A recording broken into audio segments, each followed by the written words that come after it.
Under Oba Esigie, kingship reached its peak of grandeur and articulation. He was always accompanied by his retinue of chiefs, drummers, dancers, and then a live leopard. You can see. So from him, the kings of Benin became Ekmenowa, the home white cat. My name is Oba Esigie. I'm here to explore Benin history. Yesterday, I posted a quiz on my YouTube channel asking the Benin people to name the Oba who rode on a horse accompanied by a leopard. Majority of the people answered the question correctly. The correct answer is Oba Esigie. Okay, Oba Esigie rode on a horse during his reign as the Oba of Benin. Alright, so I brought this book, Revelation Palazzo Museum, from Benin City last year, written by Professor Sir Victor Wifo. So I'm going to read a paragraph. It's a kind of a clear depiction of the legacy of Oba Esigie. So Oba Esigie reigned between 1504 to 1550. Kingship reached its peak of grandeur and articulation during his reign, usually accompanied by a retinue of his chiefs, drummers, dancers, and a leopard. He rode on a horse in a procession around Benin City to greet his subjects and reassure them of his total control of Benin Empire. He also encouraged art and introduced the guild of artists in their area of specialty, like the bronze casters, the wood and ivory carvers, the bead weavers, the cloth weavers, and costume makers. He expanded Benin frontiers by his many war conquests to either in the north, the east and west beyond the present-day Lagos, Eko, Badagry, and Dahomey. So Oba Esigie was a great king. It was during his reign as the Oba of Benin that the kingdom experienced the first major wave of the Portuguese. Before I will leave, I will play a video of the history of Oba Esigie discussed by Imasuen Izodowa and Mr. Chris Eburu. So just listen to the video. Oba Esigie the Great, 1504 to 1550 AD. Okay. Before the time, the father was Oba Ozolwa. Okay. And then, before Oba Esigie, we understood the difficulties that he passed through before he became the Oba of Benin, Arwan and Esigie. That one is by the wayside. But eventually, before his time, when an Oba passed on, his wives were buried along with him. Especially the Oloi was buried along. Really? Because there was a belief and belief that if an Oba passes on, he would rule in a bigger kingdom. And so he needed his wife around him to rule along with him. This culture was actually stopped by Esigie. Yes. Who told them, you cannot touch my mother. Dear, Esigie. you cannot touch my mother. He stopped that tradition. Okay. And that was the reason why, after the passage of their father, Oba Ozolwa, the mother became the queen mother. He was the one who established the institute called Egwayoba. The mother became more prominent in history. Yes. When there was a fight in 1550 AD, when there was a fight between the Beninese and Ida warriors. So the Ida, they lived across the river Benin. Okay. And so they wanted to overrun Benin. Oh, yeah? Yes, there were warriors who wanted to overrun Benin. And that was during the time of Oba Esigie and the Mother Idia. And that was when they say, and the mother came out and said, Weduna, I have to fight. Uyaya senior woman. And Uyaya senior woman. Uyaya senior woman. And she, she dressed like a warrior and led the Benin warriors. I wish she was buried along with the husband. That would have been, nobody would have known her in history. Beside that, who knows what would have happened? Nobody. So Benin Kingdom. Probably. Yeah. In fact, Idia she was a very smart woman. She had wisdom. With her wisdom, you know how they were able to dislodge the Ida warriors? Number one, the Idias that came in their thousands. and they were highly fortified soldiers who actually wanted to overrun Benin. And so Idia played a fast one by allowing the Benin artists, the Benin sculptors, to come up with what they call a sculptural piece called a mwemwe. And the stage that a mwemwe around Okiboba. Okay. Before you get to Okiboba. Yeah. The mwemwe was there. It was like a sculptural piece like this. Dressed in white like a Benin chief. And also had some warrior-like jazz. And so when the Benin warriors were coming from Oba Hill, they saw it was a naturalistic art form. They saw this human being. And they thought he was a human. They said, oh, this is one of them, let us kill. Let us shoot them. Meanwhile, the Benin warriors, they were laid ambush. And they were watching. And they began to shoot. They shot and shot and shot. All the arrows were bouncing back. Nothing worked. They said they're wondering, what is this? We cannot kill only one. So these Benin warriors, they are two. We cannot fight them. And when they had finished all their weapons, they were already finished. And that was when the Benin warriors now came out. And they looked at them, we cannot fight these people. In as much as we could not fight only one, now all those people have come up. No, they began to run back. And the Benin warriors started killing them because they were already harmless. They started killing them. They tried crossing over to the boundary, to their territory across the river Benin.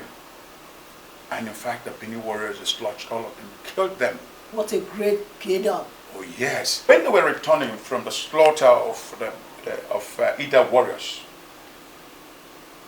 Idia instructed them, some of the Benin warriors, the young ones, to stay. He told them in plain Benin language, Warabode. And that place was eventually corrupted to Aganibode. Aganibode, oh, okay. So you can hear that. So Aganibode was actually founded by Benin warriors. It's a domain for the Benin people. So, what roles the Portuguese played during the Ida War? They did, yes. 1550 AD, before then, Oba Esigie had visited Portugal, where he learned the Portuguese language as a way of reciprocating. Oba Esigie was the one who actually established diplomatic trade, diplomatic relationship with the Portuguese. He traveled all the way from here to Portugal, where he learned the Portuguese language. As a way of reciprocating, they came down, they paid homage to Oba Esigie, and some of the things they gave us was the muskets, the guns. So those guns that were used to prosecute Ida War were donated by them. 1550 AD. They were donated by the Portuguese. That was one of the assistance they gave us. And then also, they taught us a dance step they called Carreca, which actually learned from the dance of the monkeys. The dance was called Carreca in the Portuguese language. That we corrupted to Carreta. Carreta. Oh yeah, Carreta. Oh my God. What a great culture. Oh what yes. a great culture. So you can see what happened there. Yeah. There has never been an Oba who understood the Portuguese language, but Oba Esigie did. Under Oba Esigie, kingship reached its peak of grandeur and articulation. He was always accompanied by his retinue of chiefs, drummers, dancers, and then a live leopard. You can see. So from him, the kings of Benin became Ekmenowa, the home white cat. So he traveled with the cats. He was always going about the kingdom with this live leopard. The leopard is one of the killing cats in the cat family. Like the lion, like the tiger, like the cheetah. Dangerous animal. And so through him, the kings of Benin became known as Ekmenowa.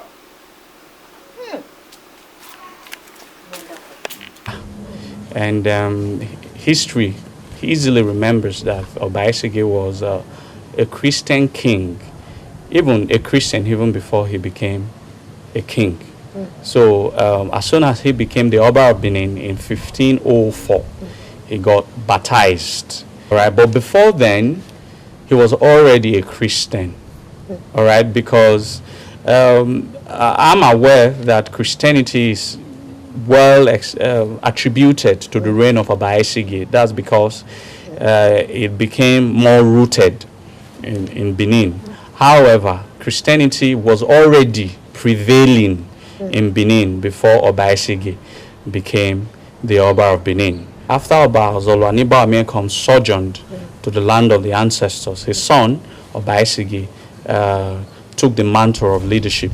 All right? So it was shortly that Oba Esigie as a prince gave his life to Christ. So of course he cannot do so much being the crown prince. He has to be an Oba for him to bring policies that roots firmly the Christianity and its belief. So when Oba Esigie became Christian, of course the first thing he needed to do also to officially become a baptized Christian. It's almost the same year that he became the Oba of Benin. He got baptized. So obviously, one way to strengthen the ties between the missionaries, the Portuguese missionaries, and the Benin people was Oba Esigie to send his next king, the next king of the land, Oba Orugboa, to Lisbon to study the ways of the white people. Oba Esigie tried to enforce Christianity on the Benin people. Okay. All right? Tried to enforce Christianity on the Benin people. Almost all the policies he created was for the Benin Empire to become a Christianized nation. All right? So that was almost all the policies he created. The guild, tens and hundreds of guilds that he created. Well, there were guilds that were also very scientific, like Iwoki, the guilds of the astrologers. All right, it was also created. Those were scientific guilds because he tried. He also had, aside setting up the Holy Arosa, all right, the oldest church in Nigeria, he also had the Arosas, like the holy sacrament of school. So Oba Esigie actually established schools for learning, for people to study, for people like where you can get Western education. So he didn't only just set Christian homes, all right, or churches. He also set out like a school for the Benin nobles to learn the sort of Western education. All right. So even the letter that I spoke about that was written October 20th, 1516 by Duarte Perez also admonished that the likes of Eribo Unwangwe learnt Portuguese language, spoke Portuguese language fluently, and was able to read and write them. So that means Oba Esigie in his infinite wisdom also set education, also set school for people to also learn the ways of the white people. So he was highly Christianized. He believed in the Christian society. He believed in the Portuguese ideology. All right. But I have one question there. Do you think the Christian faith in him is what motivated him to change the policy of burying Oba wife, Iloi, with the Oba? Yes, almost, not just that, almost every policy that was created prior before him, it changed. Almost everything. And that's because I'd already established he was a Christian who wanted everybody to be Christianized, irrespective of your beliefs. He wanted you to be a Christian because he was convinced Christianity was the way for the people. Now, one other thing was, when he saw that practices that when the Oba dies, the Ioba, not necessarily, I'd established one point that the viewer should listen carefully. There's a difference between Oba's first wife, Isonerie, and Ioba. Okay. All right? Sometimes. Ioba is the mother of the crown prince. Oh, yes, of the crown prince, of the next Oba. Oba. All right? Sometimes the Isonerie can also be Ioba.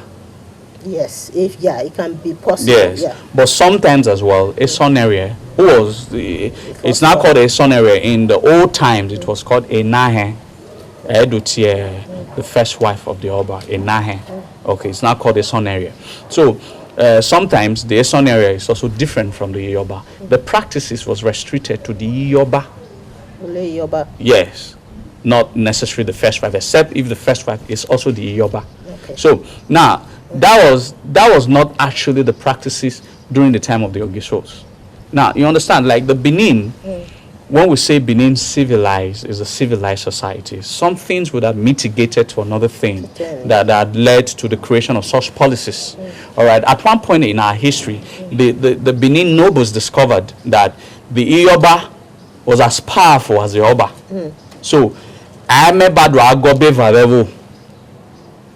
so the mother of the city number in our old Benin became as powerful as the Oba. So in order to make do with not serving to Oba, they also now created a policy that if the present Oba joins his ancestors, the wife who gave birth to the next Oba must also go along with him, so as to have one Oba, so that we can just concentrate that we have one Oba. So however, that policies run through some systems and got to the time of Oba Esigie. One also believed that practice to him was wrong, was barbaric. To him, was barbaric. So he needed to find systematic way to reform that policy. That it doesn't matter if I become the Oba of Benin, not by choice. It's by ordination. Imasak Bondori Oba. All right.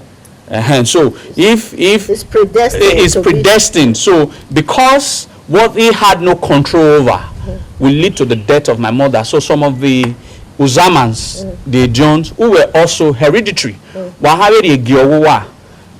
also will kill your mother. If I have to kill my mother because I am to become Oba, so you also, some of the chiefs are also hereditary. If you want to also become the Olia, the Ezomo, the Eho, you also will kill your mother, because it's almost the same thing. So they had to see reason, and they now had to say, in order for once you become an Oba, you officially declare your mother as a Yoba. She is to move from where you preside from, which is Ogbe, to go to Selu.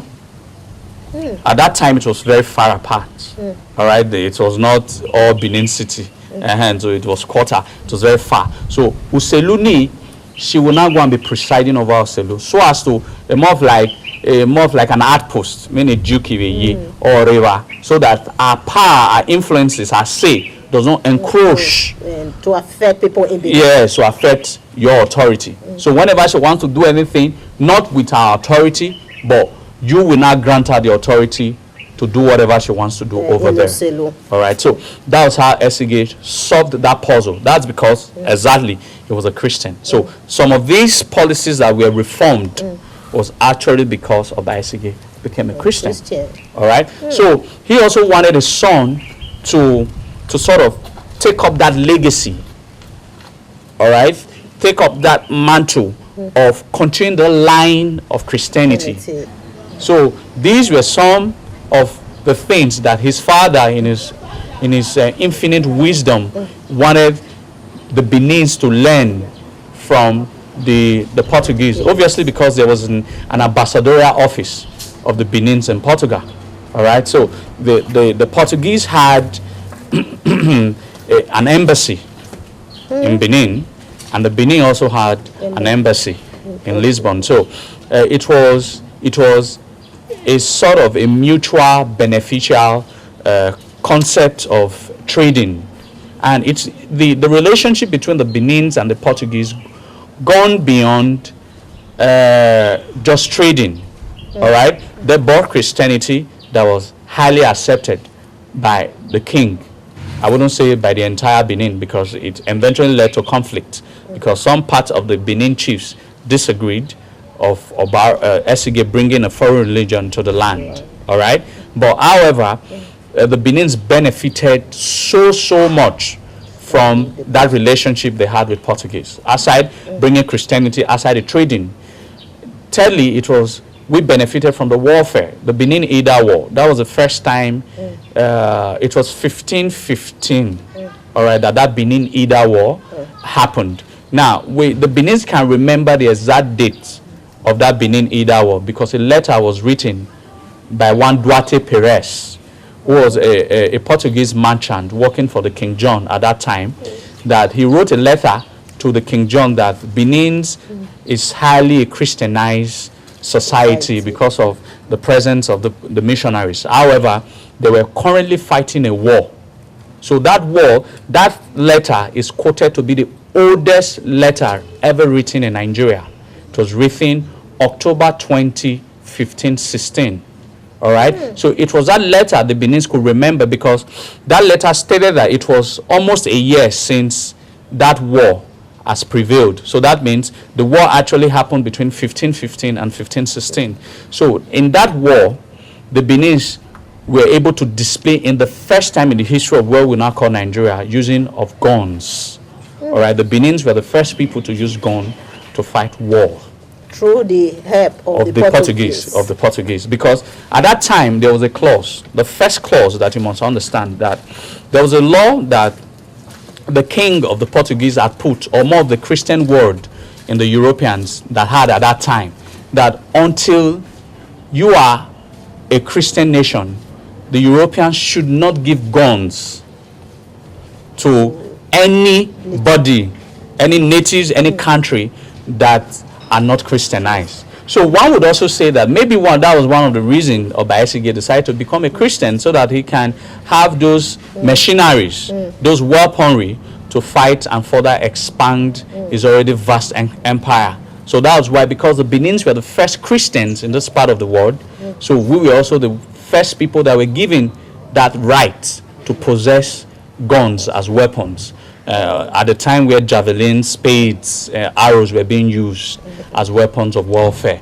So these old eras transcended into Oba being asked to go and learn more of the ways and practices of the Portuguese and bring their technology, their advancement, their ideas to Benin. One should also note that we are not saying that the Benins were not civilized before the coming of the Portuguese missionaries. That means all through the ranks of Benin, right from the Ogisoship era down to the present Oba dynasty, we have always been civilized people. The Europeans, the Portuguese, didn't bring civilizations to us, as a matter of fact.